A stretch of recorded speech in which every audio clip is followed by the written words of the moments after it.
truly enraged. No wonder, because the traveller was supposed to be Nembutsu himself. So, as you see, Nichiren Daishonin really goes into the attack now on Nembutsu. So I think we ought to just make sure and maybe brush up on what Nembutsu really was. We've already mentioned that it was the fastest growing sect in Japan at that time, spreading like wildfire. And this, of course, was largely because of the succession of terrible disasters. And Nembutsu, in its offer of going to the land of bliss, or the pure land in the West, after death, was at least giving a glimmer of hope to the people. Indeed, some people, quite lots, committed suicide in order to get to the land of bliss ever earlier. So, miserable was their understanding of the teaching, let alone the teaching itself being virtually nonsense. The practice itself was simple.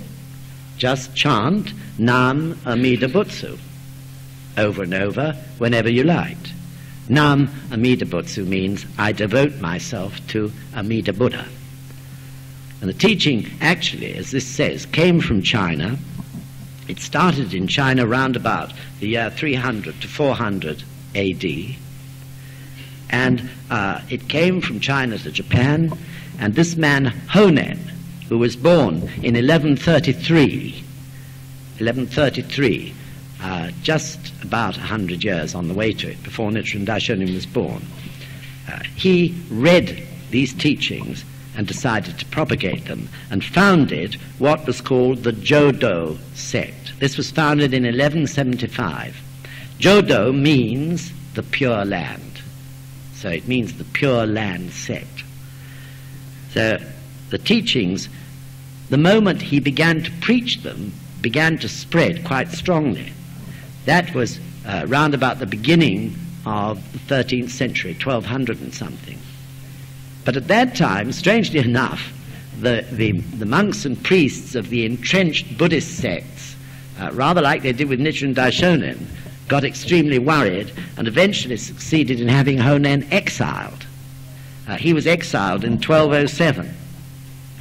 He came back, he was pardoned, but died shortly afterwards in 1212. But after his death, the teachings were revived, and then they really began to spread, mainly because they were appealing to the people, and therefore the government of those days, beset with so much chaos and so many problems because of these successive natural disasters, wished to calm the people down, if you like, to give them something, to keep them quiet, and at least a glimmer of hope in what would happen to them after they died. So, as you quite understand from what Nichiren Daishonin said, the main thesis of the teachings was that there were only 3 sutras for this age, that all Shakyamuni's other teachings, including the Lotus Sutra, should be abandoned, and people should only concentrate on the 3 Pure Land Sutras. The rest of Shakyamuni's teachings should be totally discarded. So Nichiren Daishonin pointed out that against the teachings of the Lotus Sutra, which says that the supreme teaching for the age of Mappo is the Lotus Sutra, therefore Honen was committing outright slander for his own ends. And there was not a shred of evidence to support what Honen taught. So really, Honen was an opportunist. He seized on the misery of the people at those times and decided to exploit it. And in doing so, of course, he sapped their life force. Therefore, according to Nichiren Daishonin, and according to the view of, or the Buddhist view of life, he was guilty of the greatest evil, sapping the life force of the people, in a sense deliberately, going against the teachings of the Buddha. So one may feel, well, why, should Nembutsu be so important to us? There's no Jodo sect, as far as I know, in this country. But actually, of course, it has everything to do with us. In this RISSHO ANKOKU RON, the enemy, if you like, of the people's happiness is Nembutsu. But nowadays there are many other similar enemies. In other words, Nembutsu for us is representative of all false or incomplete teachings which mislead the people and pull the wool over their eyes, isn't it? There are plenty in the world still. This is why the world is becoming more and more negative, and therefore the 3 calamities and 7 disasters are appearing more and more. Apathy and resignation is spreading far and wide, in our own country too. So Karl Marx it was who said that religion was the opium of the people.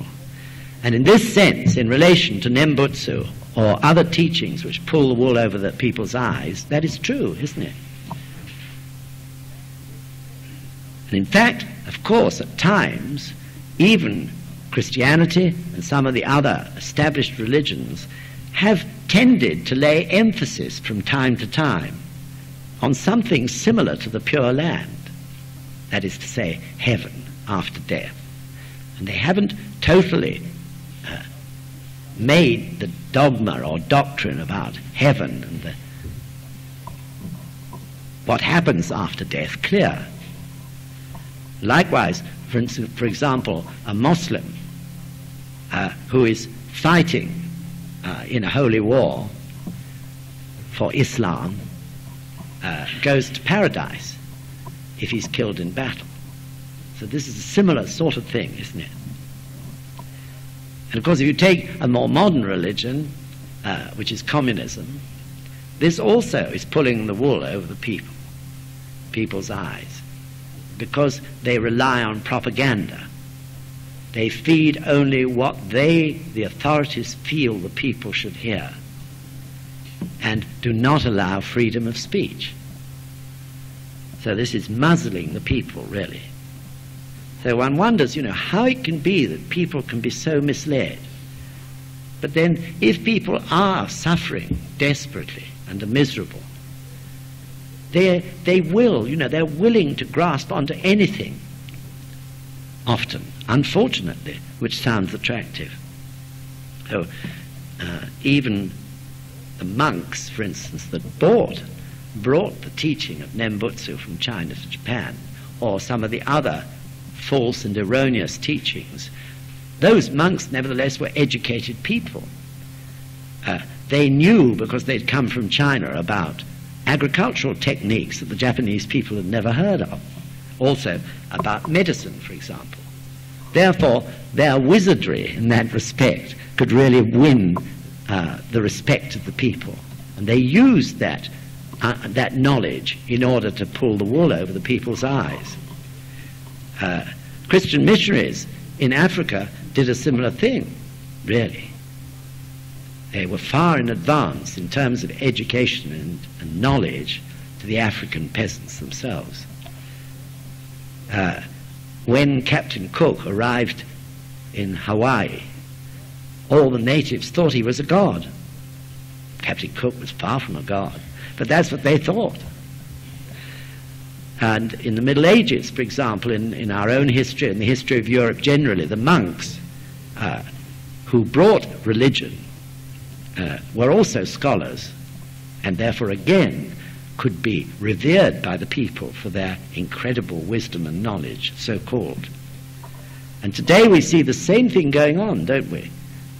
Through television, millions, can absorb, without thinking too much, a particular slant or view of a problem.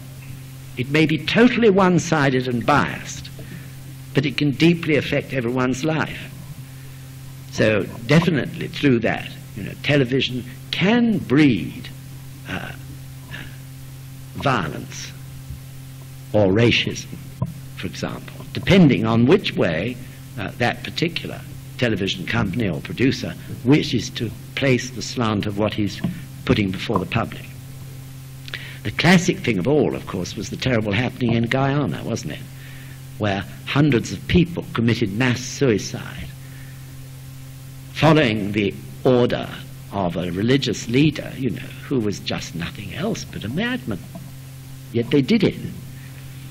And I'll never forget spending, I've often told this story, so forgive me if you've heard it, but spending a Sunday with Peter Kuhn, the leader of Germany, waiting for the next activity in Los Angeles. And we switched on the religious broadcasting sort of channels. And I'd never heard, the way these preachers were talking to their congregation. Yet the congregation was sitting there, open-mouthed, taking it all in. One man was saying, if you don't support this church with money, I assure you that the wrath of God will descend on you, etc., etc. I mean, you couldn't believe, could you, that anyone could actually believe it? But they were sitting there with their mouths open, petrified of this man. So human beings are really gullible. And without, the strong power of understanding which is really deeply developed in them through our practice, of course, it's sometimes difficult for them to resist. So again, it comes back to the point that Sensei made, isn't it, that if the minds of the leaders are impure, the people's minds will be impure, and therefore the land will be impure. So this is why, of course, the main message, isn't it, of the RISSHO ANKOKU RON, the incredible importance of establishing the ultimate truth of the Gonzen. And this is why, too, that Nichiren Daishonin emphasized very, very strongly about the need for the true religion to be able to satisfy the three proofs. And the most important, he said, was actual proof, wasn't it, in this lifetime. There was absolutely no actual proof in Nembutsu. I'm sure there was no actual proof in that fearful man's sect who eventually told all his followers to commit suicide. So this is the crucial point, the actual proof in this lifetime, isn't it? So that we can prove it for ourselves. So just a few minutes left, and to go into it in a little more detail for a moment. I think it's clear now how Honen, in the words of this answer, contradicted, as Nichiren Daishonin said, the sacred teachings of Shakyamuni. And there's nothing surprising in this. Shakyamuni wouldn't have been surprised, because this was exactly what he predicted, wasn't it, 3,000 years ago, that in the age of Mappo, his pure law would be lost, and out of the chaos and misery, the great pure law would arise. So Buddhism was in a terrible state, and the monks and the priests were often more like greedy merchants or traders or even soldiers. And their concern really was for profit and power. But we saw the same in our own country in the Middle Ages. The church taking land wherever they could lay their hands on it, gaining enormous power because of that. And because of their riches, they then appeased or curried favor with the monarch by lending the monarch money. And so the power of the church spread into politics and over the people. So really religion was impure, in those days particularly. So the hangover we see still to today in the fact that the bishops have seats in the House of Lords automatically. So this is a hangover from those times when the church was so powerful.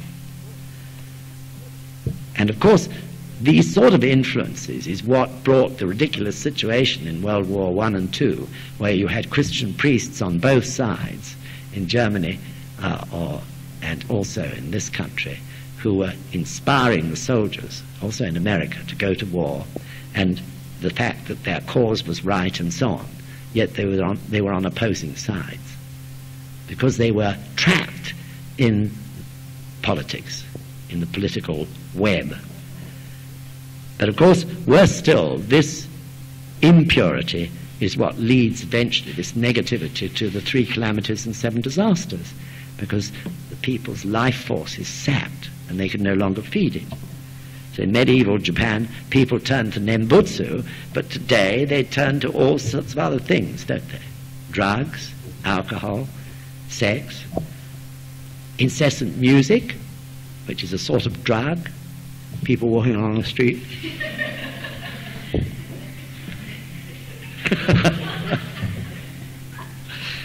Top volume sound to drench you with it, or mysticism and magic.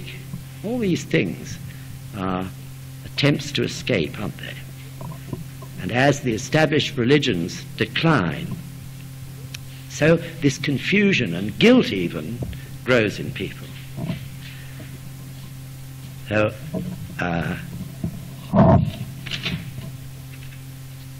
if you could just read, is it all right to go on for 3 or 4 more minutes? If you could just read page 22, John, that paragraph's important. And now we have come to this later age, when men are no longer sages. Each enters his own dark road, and all alike forget the direct way. How pitiful that no one cures them of their blindness. How painful to see them vainly lending encouragement to these false beliefs. And as a result, everyone, from the ruler of the nation down to the humblest peasant, believes that there are no true sutras outside the 3 Pure Land Sutras, and no Buddhas other than the Buddha Amida with his 2 attendants. Thank you.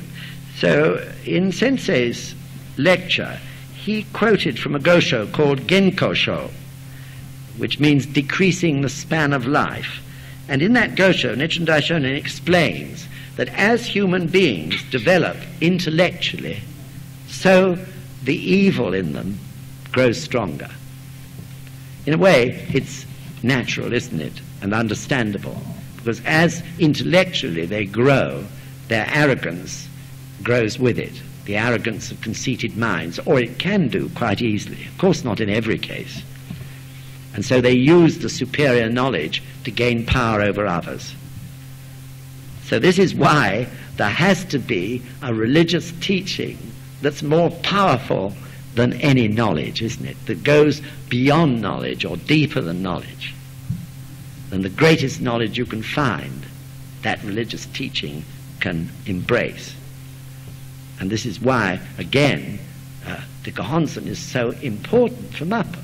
So it's all in perfect rhythm, because Shakyamuni said the Lotus Sutra couldn't be taught until the age of Mappo, because the people wouldn't have the intellectual capacity to follow it.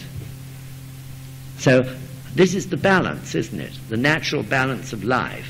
As civilization grows, education spreads, people's intellectual minds widen, and as their arrogance and conceit and the 3 poisons begins to flow more and more because of that, so at the same time the great pure law arises, so that that fearful human karma can be challenged and overcome. So this is why everything is in the rhythm of the times, just as Mappo was predicted 3,000 years ago. A stage of human development which has to be gone through. So religion, the established religions are, virtually of little use now. They don't appeal to many people.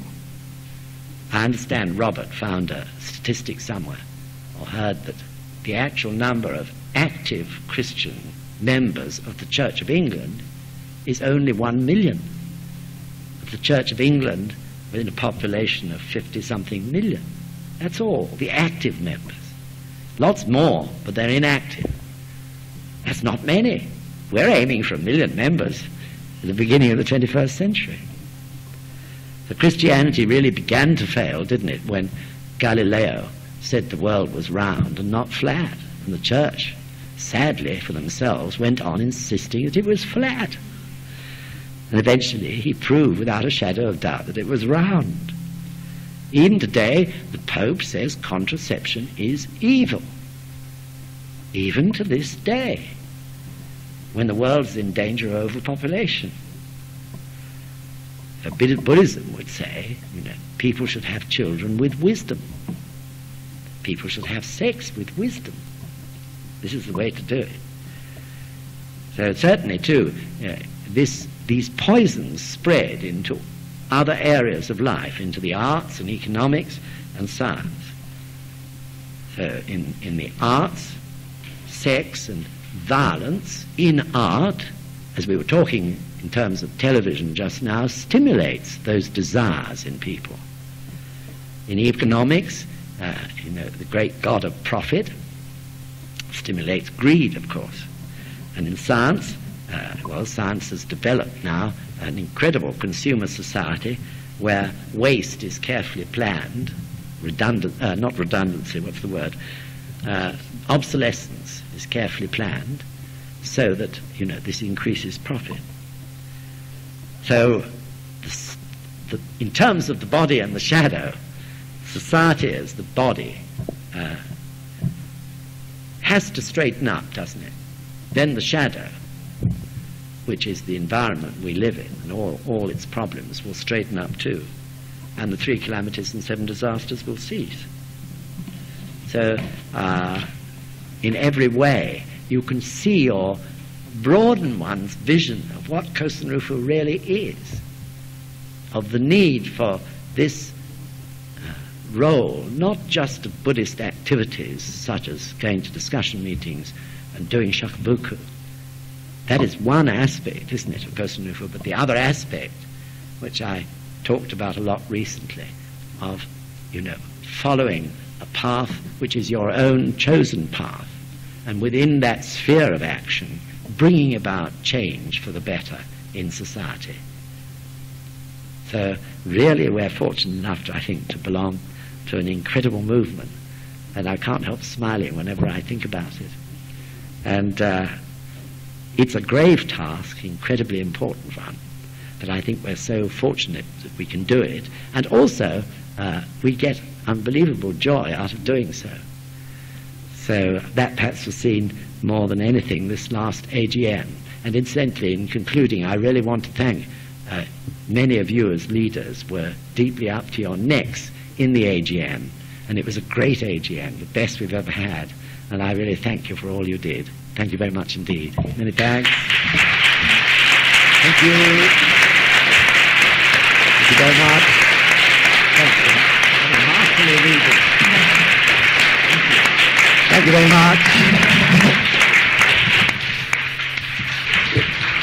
Have a good rest. Have a good rest over Christmas. Don't drink too much. And then non-stop to 1990.